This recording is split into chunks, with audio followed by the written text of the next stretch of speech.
Next हम cover कर रहे हैं हाइड्राइड। जैसे हमने ग्रुप 15 में पढ़ा था, यहां पर भी सभी मेंबर हाइड्राइड बना रहे हैं। H2O, H2S, H2SC, H2T, H2PO.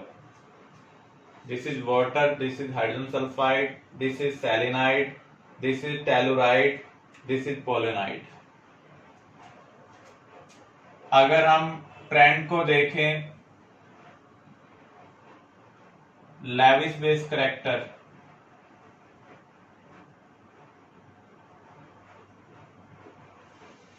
Down the group क्या होगा? डिक्रीज होगा, क्योंकि जो लेविस बेस करैक्टर है वो किसके डायरेक्टली प्रोपोर्शनल है? लोन पेयर डेंसिटी के डायरेक्टली प्रोपोर्शनल है।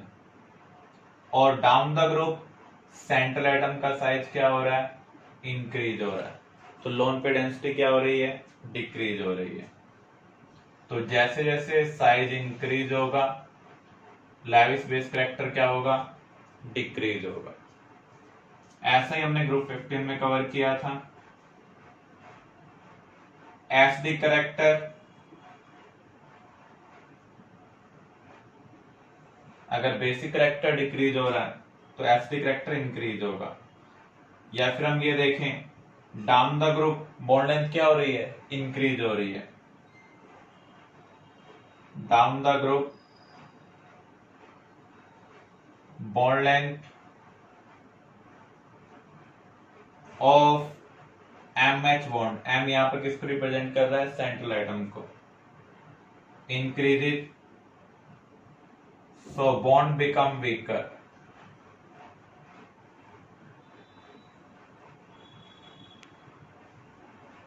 जितना वीक बॉन्ड होगा उतना easily H plus ion release होगा। Hence acidic character increase down the group.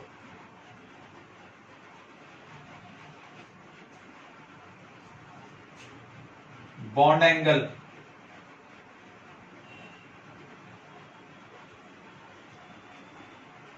हमने ग्रुप 15 में भी इसके रिगार्डिंग डिस्कशन किया था। Down the group bond angle क्या होता है? डिक्रीज होता है, क्योंकि बॉन्ड लेंथ इंक्रीज होने की वजह से जो इलेक्ट्रॉन डेंसिटी है वो क्या हो रही है? डिक्रीज हो रही है। तो बॉन्ड पेयर और बॉन्ड पेयर में रिपल्शन क्या हो रहा है? डिक्रीज हो रहा है। Bond angle decrease down the group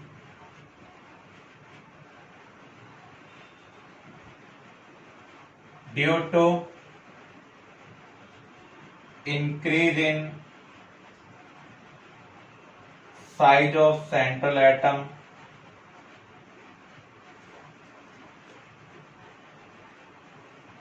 bond length increases and electron density of bond pair decreases. So bond pair repulsion decreases. तो जितना कम बॉन्ड पेयर रिपल्शन होगा, so bond angle also decreases.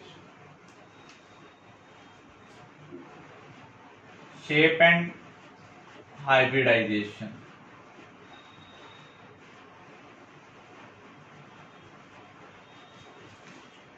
अगर हम वाटर को consider करें, यहाँ कितने surrounding atom है? ऑक्सीजन के अराउंड 2 सराउंडिंग एटम है, इसलिए यहाँ पर 2 बॉन्ड पेयर है।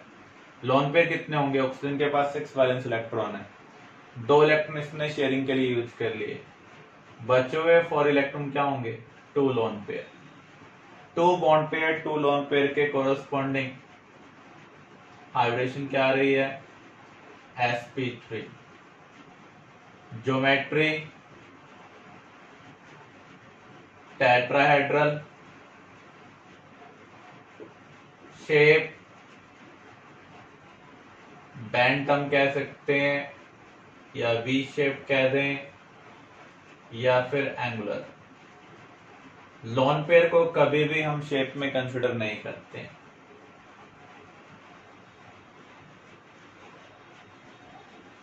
तो हमने टेट्राहेड्रल पैटर्न में 2 लोन पेयर प्लेस किए, 2 बॉन्ड पेयर प्लेस किए। शेप में हम सिर्फ बॉन्ड पेयर को कंसिडर करते हैं। तो इसकी शेप कैसी मिल रही है आपको? बैंड, वी शेप्ड और एंगुलर। नेक्स्ट है thermal stability. Similar to group 15, thermal stability किसके डायरेक्टली प्रोपोर्शनल होती है? बॉन्ड स्ट्रेंथ के। और बॉन्ड स्ट्रेंथ बॉन्ड लेंथ के क्या होगी? इनवर्सली प्रोपोर्शनल होगी। हम क्या देख रहे हैं? Down the group central atom का साइज इंक्रीज हो रहा है, तो बॉन्ड लेंथ क्या हो रही है? इंक्रीज हो रही है। So thermal stability decrease down the group.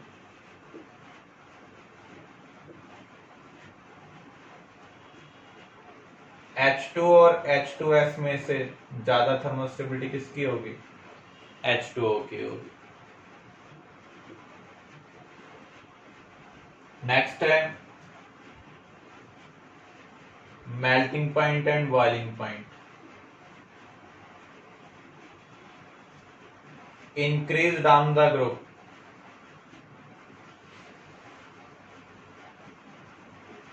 As molecular size increases. Down the group central atom का साइज इंक्रीज हो रहा है, तो इसलिए मॉलिक्यूलर साइज भी क्या होगा? इंक्रीज होगा। लेकिन एक्सेप्शन कब आ सकती है? जब कहीं पर H बॉन्डिंग हो। हम एक्सपेक्ट करते हैं H2 और H2S में से H2S का बॉइलिंग पॉइंट ज्यादा होना चाहिए, मेल्टिंग पॉइंट ज्यादा होना चाहिए। लेकिन H2O का जो बॉइलिंग पॉइंट है वो H2S से ज्यादा है। इसका रीजन क्या है? यहां पर इंटरमोलिकुलर फोर्स क्या है? H bonding. यहां पर इंटरमोलिकुलर फोर्स क्या है? H bonding. तो एक्सेप्शन तभी आएगी जब किसी के इंटरमोलिकुलर फोर्स क्या हो? H बॉन्डिंग हो। तो आपसे एग्जाम में क्वेश्चन पूछा जा सकता है H2O is liquid while H2S is gas। तो उसका रीजन आपको क्या लिखना है? Due to presence of intermolecular H bonding in water. Clear?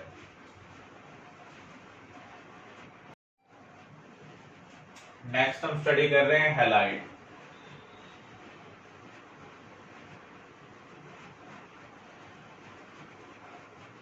दो टाइप के halide mainly group 16 element form करते हैं,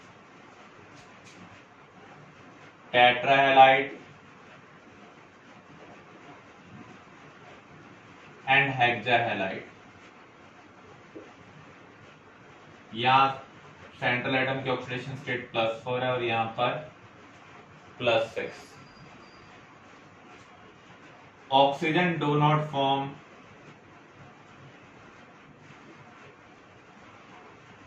टेट्राहैलाइड एंड हेक्साहैलाइड।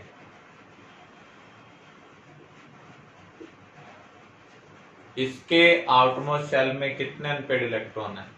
2 अनपेड इलेक्ट्रॉन है, तो ये 2 बॉन्ड बना सकता है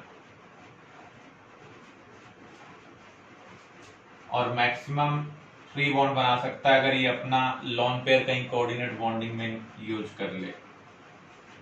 तो ये टेट्राहैलाइड और हेक्साहैलाइड क्यों नहीं बना सकता है? Due to absence of D subshell. इसके आउटमोस्ट शेल है उसके अंदर D सबशेल प्रेजेंट नहीं है, जबकि अदर मेंबर के पास आउटरमोस्ट शेल में क्या प्रेजेंट है? D सबशेल है, वैकेंट D ऑर्बिटल्स है।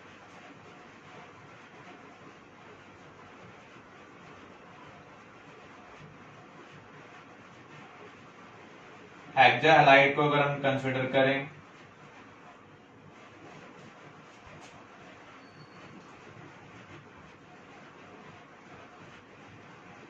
hexafluoride of all elements of group 16 except oxygen exist.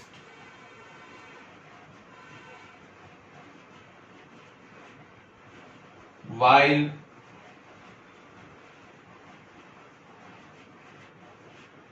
hexachloride exists for selenium, tellurium. Selenium और टेलुरियम के लिए जो हेक्साक्लोराइड है वो एग्जिस्ट करता है, जबकि अदर मेंबर के लिए हेक्साक्लोराइड एग्जिस्ट नहीं कर सकता। इसका रीजन क्या है? Selenium, tellurium due to big size can accommodate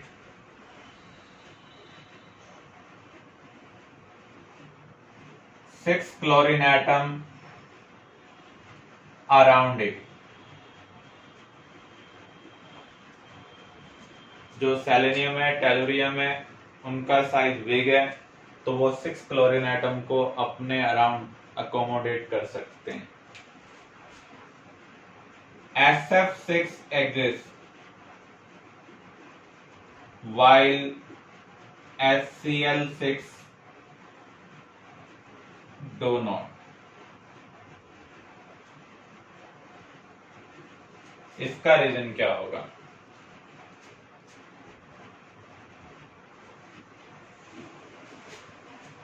अगर आप सल्फर का कॉन्फ़िगरेशन देखें,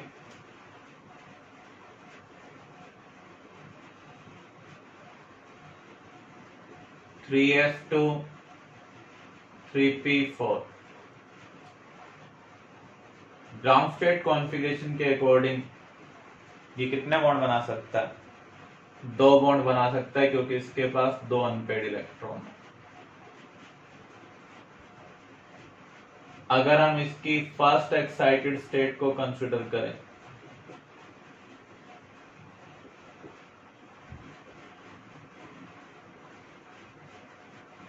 तो उस केस में जो 3p सबशेल के अंदर पेड इलेक्ट्रॉन है वो प्रमोट हो जाएगा किसमें?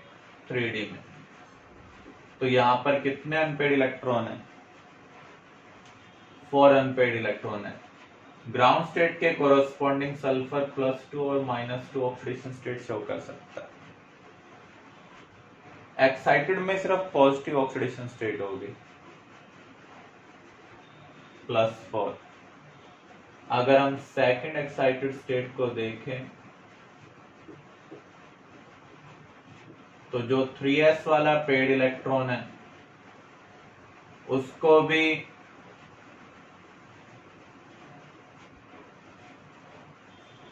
अगर हम प्रमोट कर दें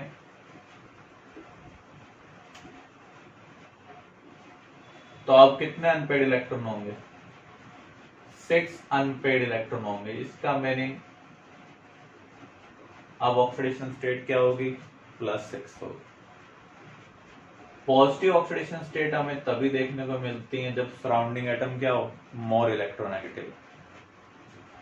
तो हम क्या कह सकते हैं? Fluorine due to very high electronegativity. ये हमें डिस्क्राइब करने की जरूरत नहीं, हम डायरेक्टली आंसर राइट करेंगे। Fluorine due to very high electronegativity can promote 3s electron to 3d.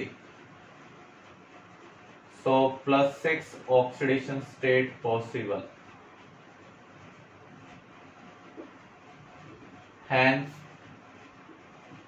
SF6 exists. While chlorine due to less electronegativity can't promote 3s electron to 3d. So +6 oxidation state can't possible.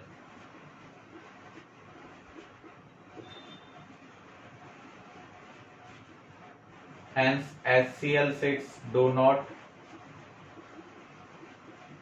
exist.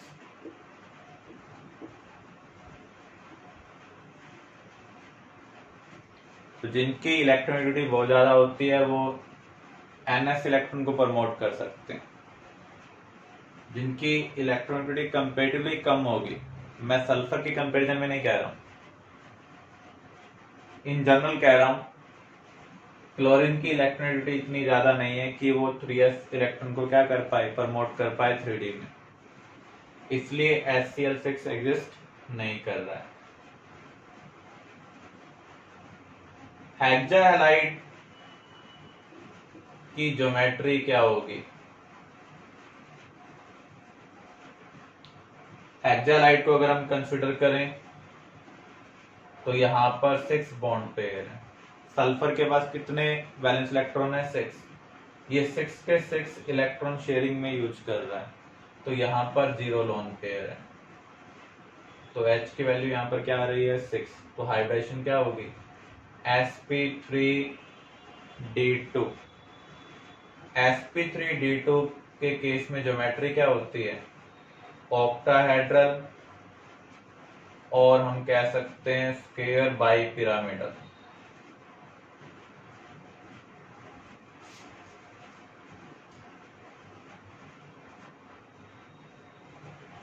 चार fluorine square pattern में होंगे, एक fluorine vertical up, एक fluorine vertical down. ये angle भी 90 degree है। Horizontal vertical का angle क्या होता है?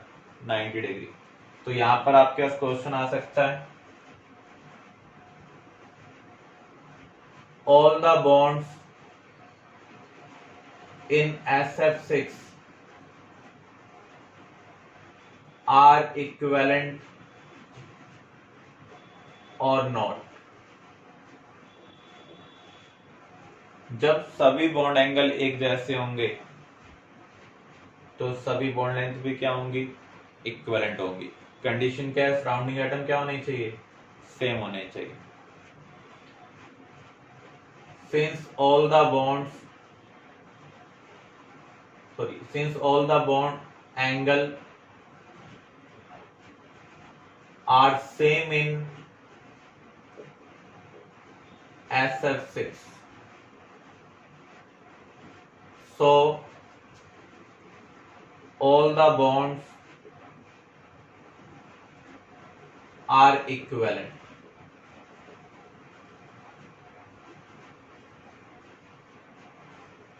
SF6 is chemically inert.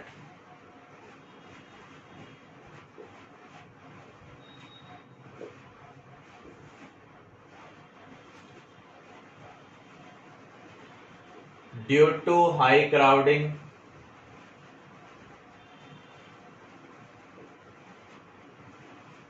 attacking species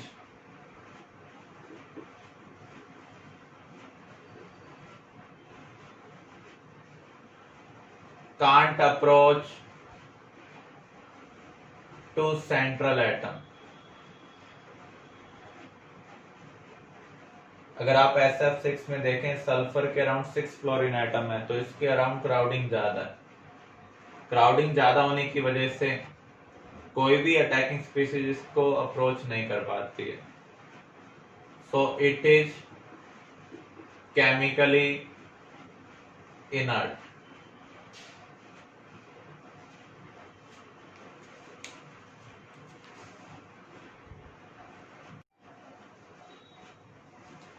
SF6 used in electrical appliance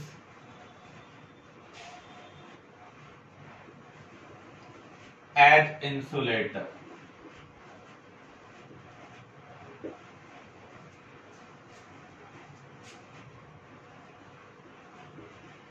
SF6 is very less reactive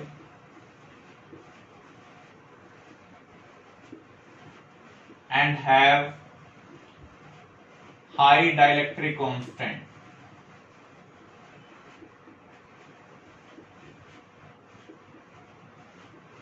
So used as insulator in electrical appliance. जो भी high voltage stabiliser होते हैं उनके अंदर हम इसको एज इलेक्ट्रिकल इंसुलेटर की तरह यूज करते हैं, क्योंकि इसका जो रिएक्टिविटी है बहुत कम है, डाइलेक्ट्रिक कांस्टेंट भी क्या है, ज्यादा है. फिजिक्स में आपने डाइलेक्ट्रिक कांस्टेंट का स्टडी किया होगा, तो जिसका डाइलेक्ट्रिक कांस्टेंट ज्यादा होता है उसकी इंसुलेटिंग प्रॉपर्टीज भी क्या होती हैं, ज्यादा होती है.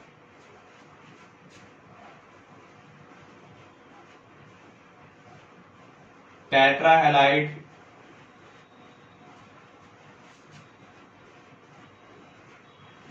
ज्योमेट्री क्या होगी,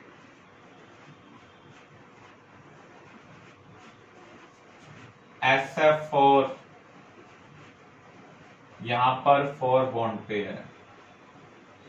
सल्फर के पास 6 वैलेंस इलेक्ट्रॉन है, 4 इलेक्ट्रॉन इसने शेयरिंग में यूज कर लिए, तो यहां पर 2 इलेक्ट्रॉन बच गए, मींस एक लोन पेयर है. तो यहाँ H की वैल्यू है 5, तो हाइब्रिडेशन क्या होगी, sp3d. 4 bond pair 1 lone pair, इसके कोरस्पॉन्डिंग हमें शेप निकालनी है. ज्योमेट्री तो है इसकी TBP. जब भी लोन पेयर बॉन्ड पेयर का सम 5 आए तो ज्योमेट्री क्या होगी, TBP, ट्राइगोनल बाई पिरामिडल.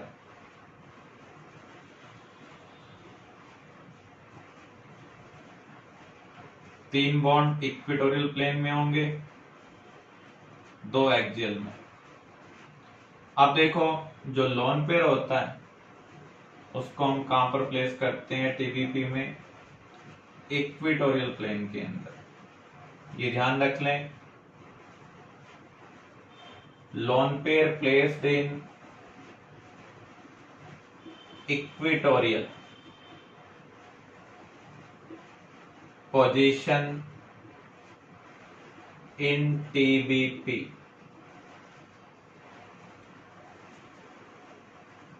तो यहां पर इस शेप को हम क्या कहेंगे, सीसा. तो ये इसकी शेप है. ज्योमेट्री अगर हम कंसिडर करें तो क्या है, TBP, ट्राइगोनल बाई पिरामिडल. जो टेट्राहैलाइड है कैसे एक्ट कर सकते हैं, एक्ट एज लेविस बेस, क्योंकि आप देख रहे हैं सेंट्रल एटम के पास लोन पेयर प्रेजेंट है. लेविस एसिड का भी काम कर सकते हैं, क्योंकि सेंट्रल एटम के पास वैकेंट डी ऑर्बिटल प्रेजेंट है. तो लेविस बेस किस लिए एक्ट कर रहे हैं, क्योंकि लोन पेयर है सेंट्रल एटम के पास, और लेविस एसिड के लिए इसलिए काम कर रहे हैं क्योंकि यहां पर वैकेंट ऑर्बिटल प्रेजेंट है.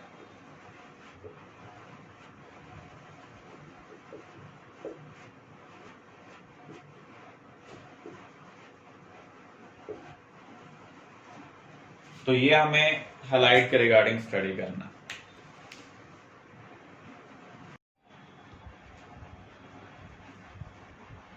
अब हम स्टडी करने जा रहे हैं regarding sulphur dioxide. Sulphur dioxide pungent smelling,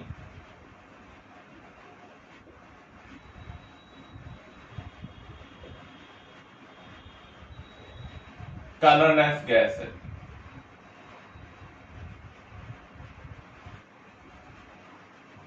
जो सल्फर डाइऑक्साइड है वो क्या है, pungent smelling colourless gas, prepared by combustion of sulfur or by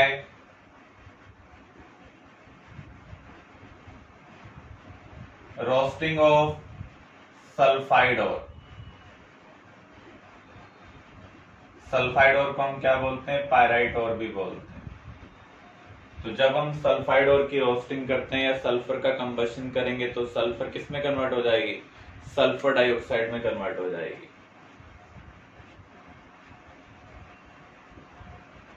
sulphur dioxide can be detected by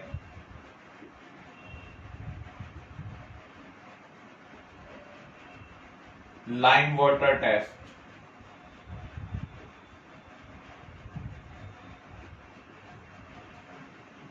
carbon dioxide भी लाइम वाटर टेस्ट देता है, sulphur dioxide भी lime water test देता है।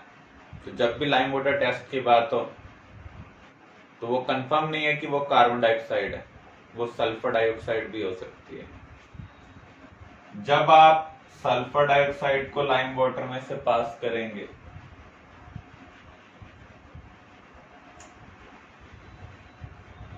तो उस केस में हमें टर्बिडिटी मिलेगी due to formation of calcium sulphide. अगर हम एक्सेस में पास करते हैं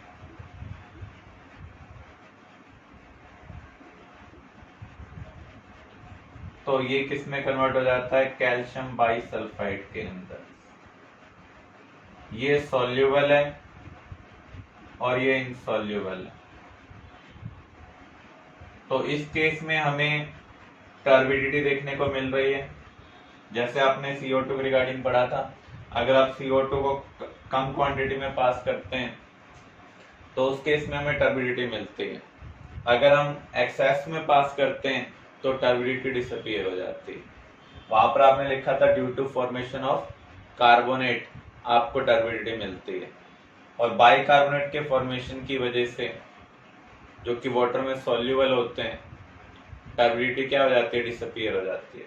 तो यहाँ कैल्शियम सल्फाइड की फॉर्मेशन जो वाटर में क्या है, इनसॉल्युबल है, हमें टर्बिडिटी मिल रही है। जब हम एक्सेस SO2 पास करेंगे तो जो कैल्शियम सल्फाइड बना वो किस में कन्वर्ट हो जाएगा, बाइसल्फाइड में कन्वर्ट हो जाएगा, और ये वाटर में क्या है, सॉल्युबल है, इसलिए टर्बिडिटी क्या हो रही है, डिसअपीयर हो रही है। SO2 in moist condition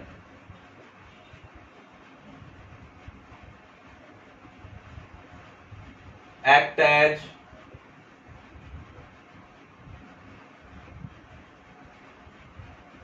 reducing agent।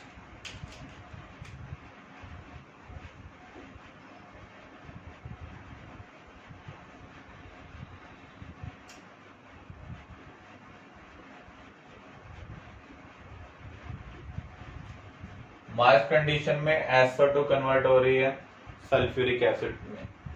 Oxidation state +4 से क्या हो रहा है, +6। तो यहाँ पर हम कह सकते हैं इसका ऑक्सीडेशन हो रहा है, तो सामने वाले का क्या होगा, रिडक्शन। और जो भी हमें हाइड्रोजन प्रोवाइड करता है उसे हम क्या बोलते हैं, रिड्यूसिंग एजेंट। तो मॉइस्ट कंडीशन के अंदर ये कैसे एक्ट करता है, रिड्यूसिंग एजेंट। रिड्यूस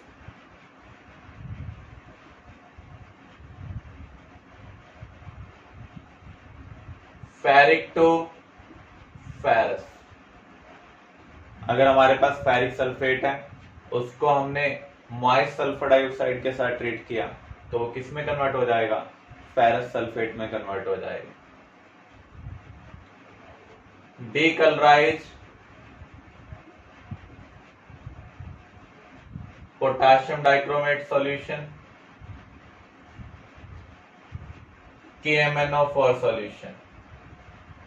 देखो ये मॉइस्ट कंडीशन में क्या है, रिड्यूसिंग एजेंट, और ये क्या है, ऑक्सीडाइजिंग एजेंट। तो ऑक्सीडाइजिंग एजेंट और रिड्यूसिंग एजेंट आपस में रिएक्ट कर सकते हैं। तो यहाँ पर जो पोटेशियम डाइक्रोमेट सॉल्यूशन होता है उसका कलर क्या होता है, ऑरेंज।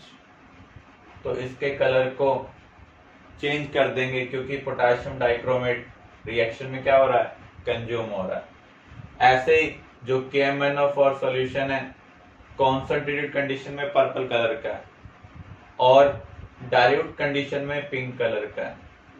अगर हम इसमें से SO2 पास करेंगे तो ये कलर चेंज हो जाएगा। तो सल्फर डाइऑक्साइड रिड्यूसिंग एजेंट का काम करती है मॉइस्ट कंडीशन के अंदर। ये फेरिक को फेरस में कन्वर्ट करेंगी। पोटाशियम डाइक्रोमेट KMnO4 जो ऑक्सीडाइजिंग एजेंट के सॉल्यूशन है उनके साथ रिएक्ट करेंगे। जब ये आयंस कंज्यूम होंगे तो सॉल्यूशन का कलर भी क्या होगा, चेंज होगा। इसलिए हम यहाँ पर वर्ड क्या यूज कर रहे हैं, डेकलराइज।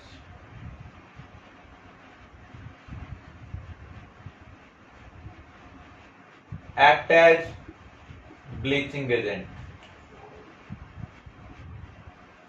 ब्लीचिंग एजेंट क्या होते हैं, जो वेजिटेबल कलर मैटर को, ऑर्गेनिक कलर्ड मैटर को कलरलेस में कन्वर्ट करें।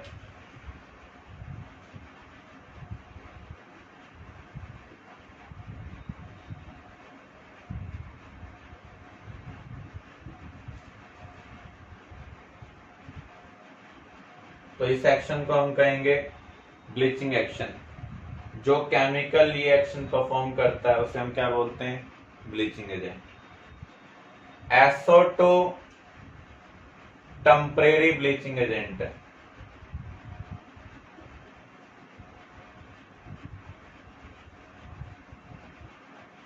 दो टाइप के ब्लीचिंग एजेंट होते हैं, टेम्परेरी एंड परमानेंट।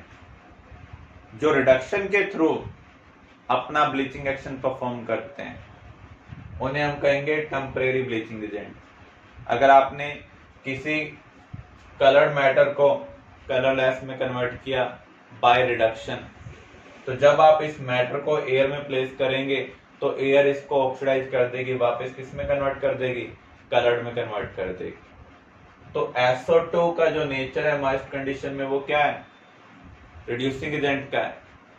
तो ये जो ब्लीचिंग एक्शन परफॉर्म करेगा वो कौन सा परफॉर्म करेगा, टेम्परेरी।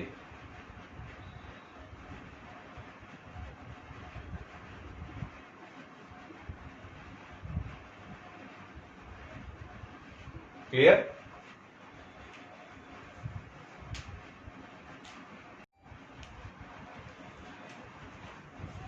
ऑक्सी एसिड,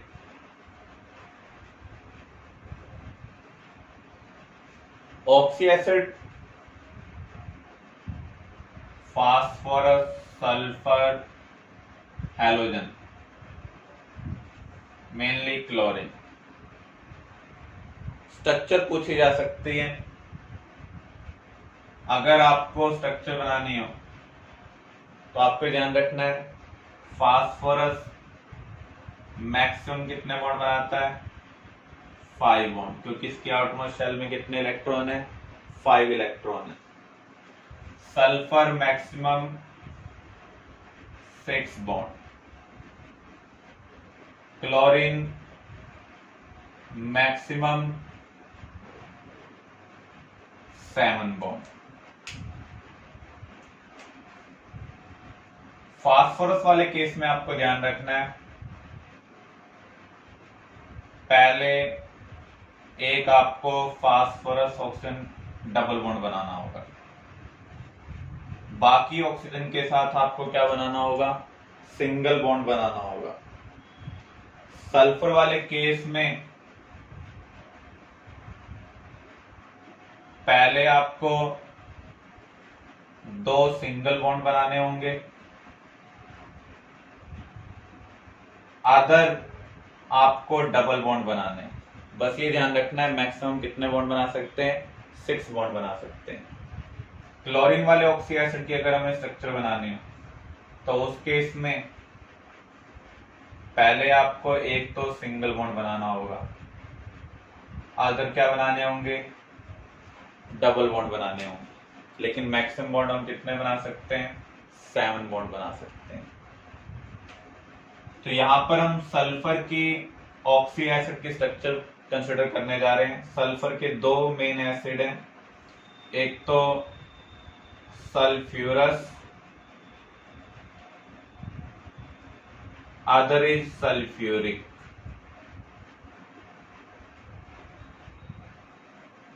OUS कब आता नाम में, जब लोअर ऑक्सीडेशन स्टेट हो। आईसी कब आता है? जब हाइयर ऑक्सीडेशन स्टेट हो।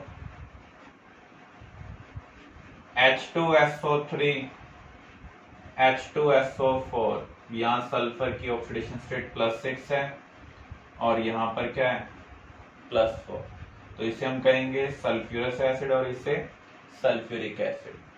अब हम इसकी स्ट्रक्चर बनाते हैं अकॉर्डिंग टू रूल। पहले दो बॉन्ड आपको क्या बनाने हैं? सिंगल बॉन्ड बनाने हैं। रिमेनिंग ऑक्सीजन के साथ डबल बॉन्ड।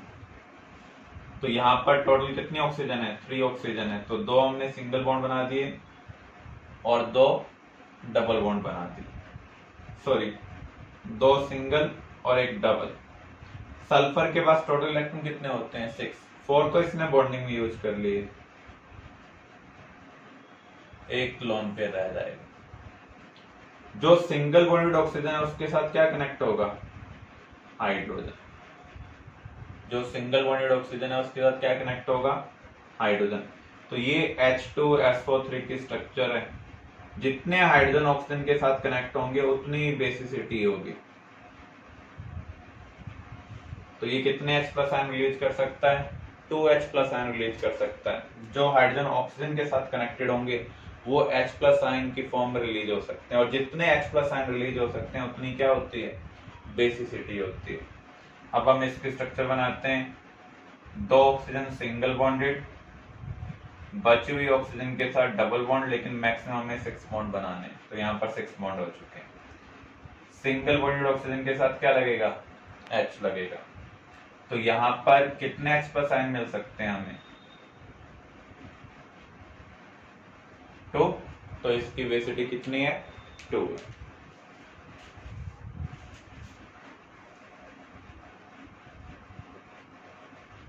थायो सल्फ्यूरिक एसिड,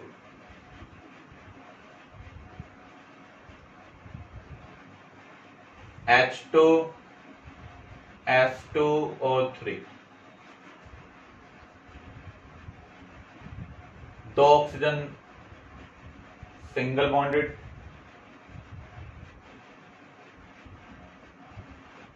बची हुई ऑक्सीजन के साथ डबल बॉन्ड, एक एक्स्ट्रा सल्फर भी है उसके साथ भी हम क्या बना दें? डबल बॉन्ड बना दें। थायो वर्ड कब यूज होता है?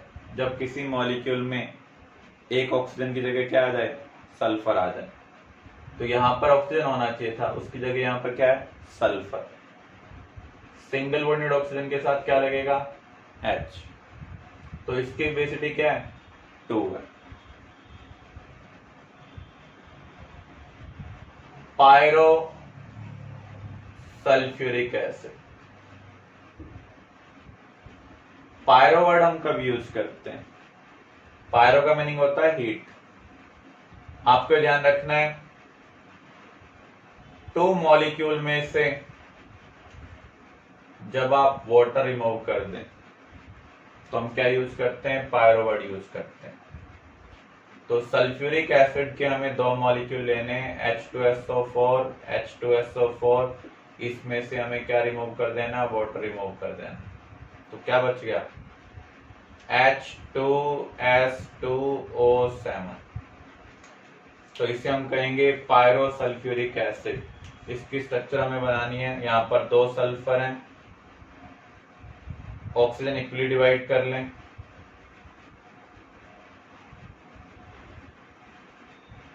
जो एक्स्ट्रा ऑक्सीजन है उसको बीच में ले लें, जो कॉमन ऑक्सीजन होगी उसके साथ सिंगल बॉन्ड होगा। तो सल्फर के साथ 2 हमें सिंगल बॉन्ड बनाने हैं, रिमेनिंग ऑक्सीजन के साथ क्या बनाने हैं? Double bond. Single bonded oxygen के साथ क्या लगेगा? H लगेगा, क्योंकि ऑक्सीजन कितने बॉन्ड बनाता है? 2। इस ऑक्सीजन के साथ 2 बॉन्ड ऑलरेडी हैं, तो ये फर्दर किसी साथ बॉन्ड नहीं बनाएगा। इसकी भी बेसिसिटी क्या है? 2 है। नेक्स्ट है कारो एसिड, पर ऑक्सो मोनो सल्फ्यूरिक एसिड। परोक्सो का मीनिंग क्या है? ऑक्सीजन ऑक्सीजन सिंगल बॉन्ड है। इसका फार्मूला है H2SO5 मोनोसल्फ्यूरिक एसिड। इसका meaning single sulphuric acid molecule में ऑक्सीजन ऑक्सीजन सिंगल बॉन्ड है। ये हमने स्ट्रक्चर पढ़ी थी H2SO4 की। अगर हम यहाँ पर परऑक्साइड बॉन्ड बनाना चाहते हैं तो हमें एक ऑक्सीजन एक्स्ट्रा लेनी पड़ेगी, इसलिए फार्मूला H2SO4 से क्या हो गया? H2SO5। तो यहां पर 2 oxygen single bonded, remaining oxygen के साथ डबल बॉन्ड। अगर हम 5 ऑक्सीजन को कंसिडर करते हैं तो सल्फर के 6 से ज्यादा बॉन्ड बन रहे हैं, तो यहां पर हमें 6 बॉन्ड ही बनाने हैं। बची हुई ऑक्सीजन सिंगल बॉन्डेड ऑक्सीजन के साथ कनेक्ट कर दो। जो सिंगल बॉन्डेड ऑक्सीजन होगी उसके साथ आपको क्या लगाना है? H लगाना है। तो यहाँ पर आप देख सकते हैं ऑक्सीजन ऑक्सीजन सिंगल बॉन्ड है, परऑक्साइड बॉन्ड है, इसलिए हम इसको क्या बोल रहे हैं? Peroxo mono sulphuric acid. इसकी भी बेसिटी क्या है? 2 है। परऑक्सो डाई सल्फ्यूरिक एसिड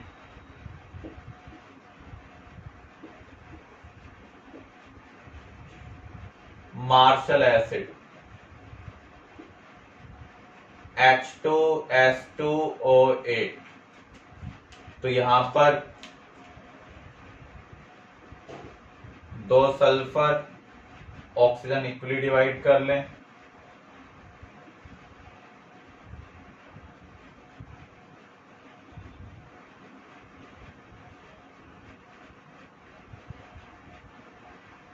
दो oxygen single bonded,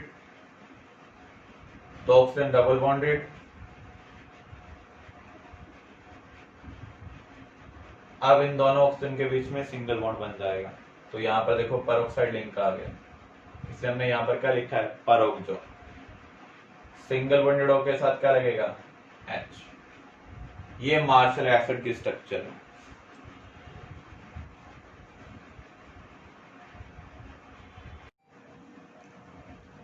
next compound हम स्टडी करने जा रहे हैं डाइऑक्सीजन O2।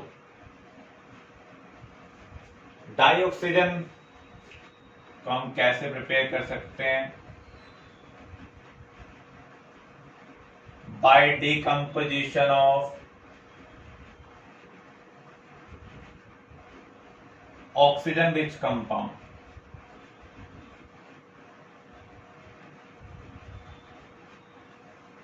अगर हम पोटाशियम डाइक्रोमेट को हीट करेंगे, पोटाशियम परमैंगनेट को हीट करेंगे, नाइट्रेट को हीट करेंगे, MnO2 को हीट करेंगे, इन सब के डिकम्पोजिशन से हमें ऑक्सीजन मिलेगी।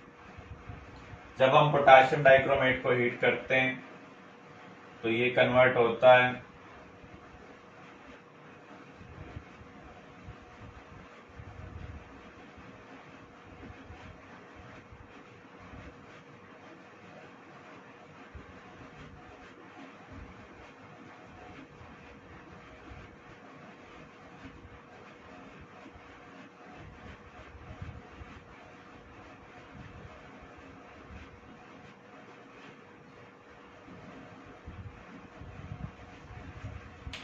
तो यहां पर जब भी हम किसी भी ऑक्सीजन रिच कंपाउंड को हीट कर रहे हैं तो उस केस में ऑक्सीजन गैस रिलीज हो रही है।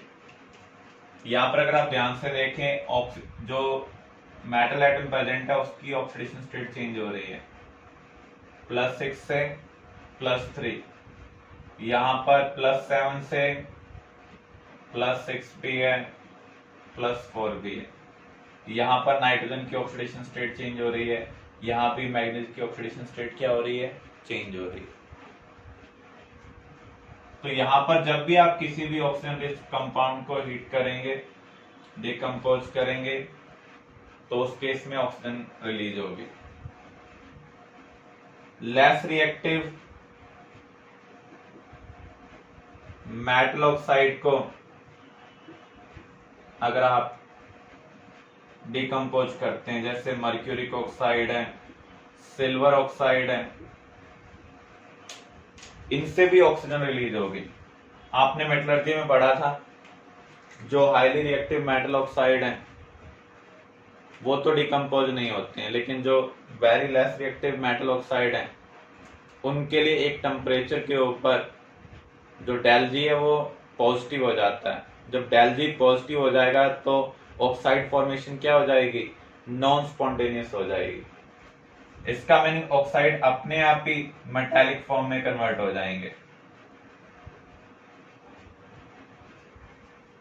तो यहाँ पर हम मर्क्यूरिक ऑक्साइड, सिल्वर ऑक्साइड को जब हीट कर रहे हैं एक पार्टिकुलर टेम्परेचर के बाद वो अपने आप ही मेटालिक फॉर्म में कन्वर्ट हो रहे हैं, और जो यहाँ पर ऑक्सीजन प्रेजेंट है वो डाइऑक्सीजन में कन्वर्ट हो जाएगी। किसी भी परऑक्साइड को जब हम हीट करेंगे, क्योंकि अनस्टेबल होते हैं, तो यहाँ पर भी ऑक्सीजन गैस रिलीज होगी। कमर्शियली हम कैसे प्रिपेयर कर सकते हैं,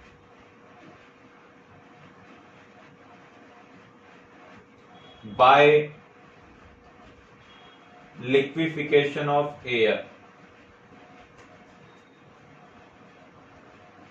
and fractional distillation.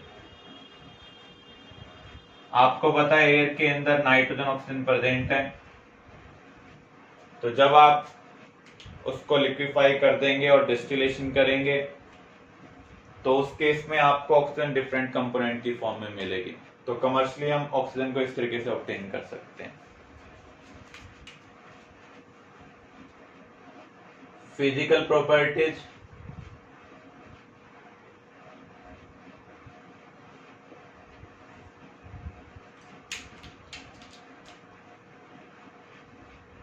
Colourless,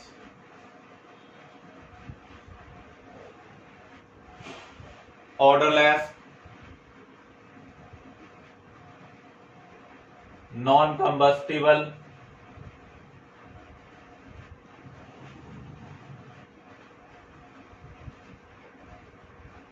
but spot combustion।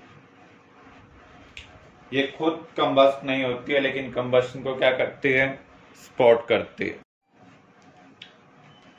अगर हम इसको लिक्विड स्टेट में कंसिडर करें तो ये कलर शो करती है, तब इसका कलर डल ब्लू है। सॉलिड स्टेट में इसका कलर डीप ब्लू है। Chemical properties,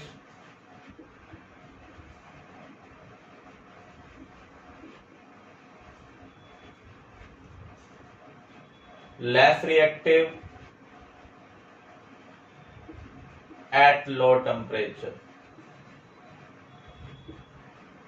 due to high bond dissociation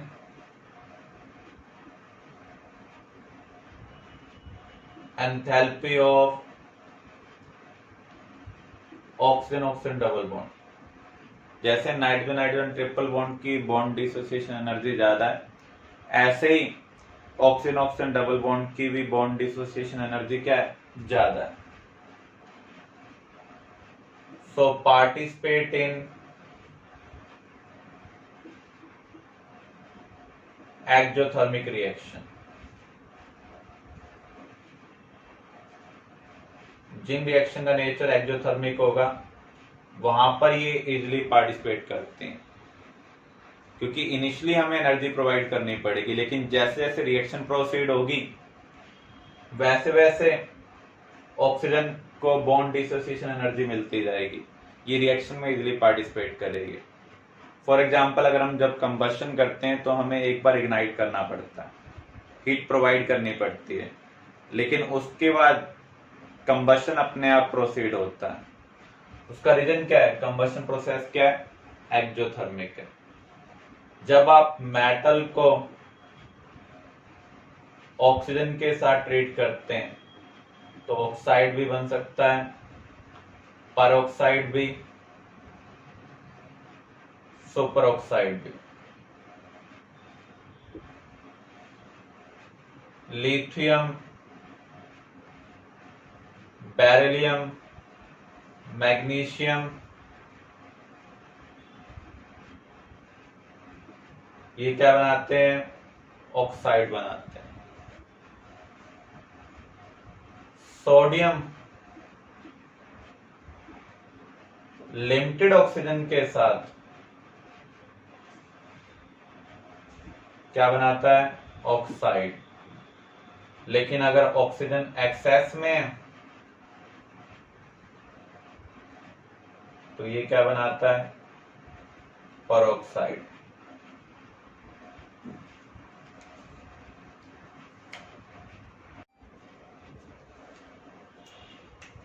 आपको ये ध्यान रखना है, ग्रुप 1 में लिथियम, ग्रुप 2 में बेरिलियम, मैग्नीशियम, कैल्शियम, ये क्या बनाते हैं? ऑक्साइड। ग्रुप 1 के अंदर सोडियम, ग्रुप 2 में जो अदर मेंबर है वो क्या बनाएंगे?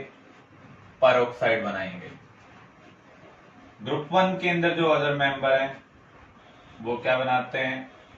Super oxide. इन तीनों में डिफरेंस क्या है? अगर ऑक्सीजन की ऑक्सीडेशन स्टेट -2 है तो ऑक्साइड कहेंगे, -1 है तो परऑक्साइड, -1/2 है तो सुपर ऑक्साइड। तो O2 नेगेटिव रिप्रेजेंट करता है ऑक्साइड को, 2 ऑक्सीजन के पास 2 नेगेटिव है परऑक्साइड, 2 ऑक्सीजन के पास 1 नेगेटिव है, that is super oxide. Reaction with non metal, non metal के साथ हाई टेम्परेचर के ऊपर ऑक्सीजन रिएक्शन में पार्टिसिपेट करता है। नाइट्रोजन और ऑक्सीजन के मिक्सचर को जब आप इलेक्ट्रिकली हीट करते हैं तो ये नाइट्रिक ऑक्साइड में कन्वर्ट होता है। ऐसे अगर हम सल्फर को कंबस्ट करें तो ये किस में कन्वर्ट होता है? Sulphur dioxide. सल्फर डाइऑक्साइड और ऑक्सीजन के मिक्सचर को अगर हम कैटालिस्ट की प्रेजेंस में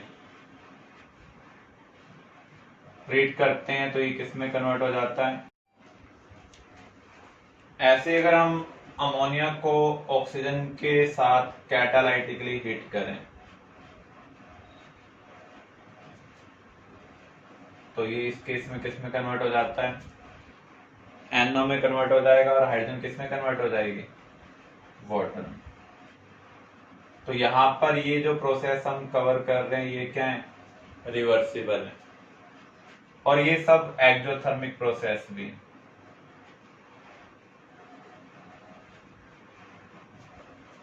इस रिएक्शन को हम सल्फ्यूरिक एसिड की प्रिपरेशन के लिए यूज करते हैं, और जिस प्रोसेस के थ्रू हम सल्फ्यूरिक एसिड को प्रिपेयर करते हैं उस प्रोसेस को हम बोलते हैं contact process.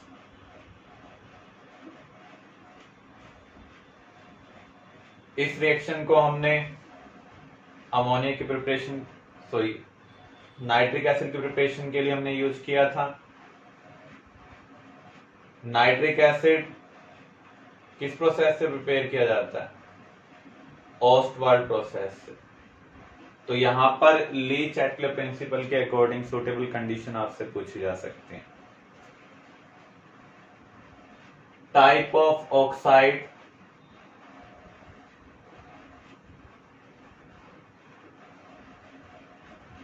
Simple oxide,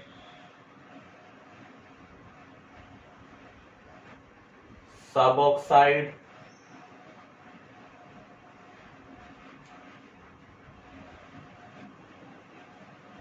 super oxide, mixed oxide. जहां पर ऑक्सीजन रिक्वायरमेंट के अकॉर्डिंग हो उसे हम क्या कहेंगे? Simple oxide. जैसे यहां पर ऑक्सीजन की वैलेंसी क्या है? 2, सोडियम की वैलेंसी क्या है? 1। तो हमें 2 सोडियम के लिए 1 ऑक्सीजन चाहिए।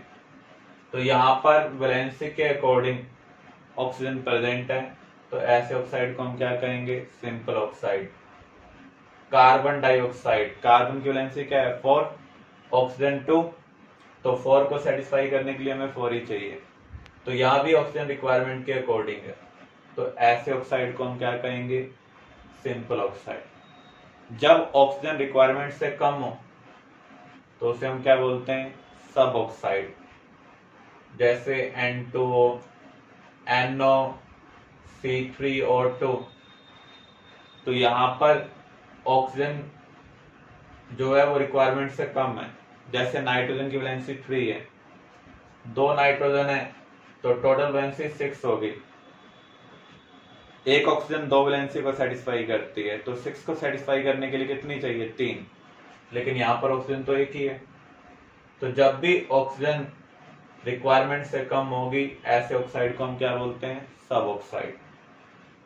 अगर ऑक्सीजन रिक्वायरमेंट से ज्यादा है तो उसे हम क्या बोलते हैं, सुपर ऑक्साइड, जैसे KO2, पोटाशियम की वैलेंसी 1 है, तो 2 पोटाशियम के लिए आपको 1 ऑक्सीजन चाहिए, लेकिन यहाँ पर एक पोटाशियम के लिए 2 ऑक्सीजन है, तो यहाँ पर ऑक्सीजन रिक्वायरमेंट से ज्यादा है, तो ऐसे ऑक्साइड को हम क्या बोलते हैं, सुपर ऑक्साइड।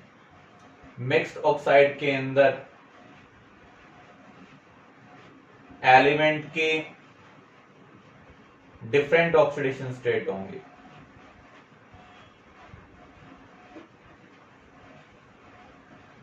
Pb3O4 जिसे हम सिंदूर भी बोलते हैं, यहां पर लेड की 2 ऑक्सीडेशन स्टेट है,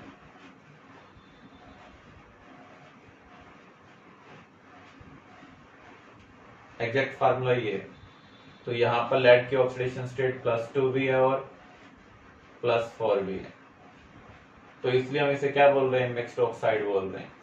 ऐसे ही मैग्नेटाइट,